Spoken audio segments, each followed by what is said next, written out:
Yun, thank you.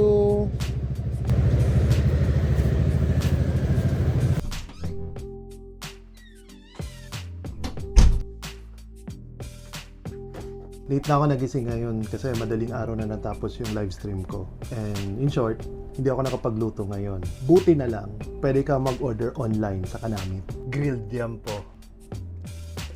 Kanamit fried chicken. KBL, Kadyos Baboy Langka. Grabe.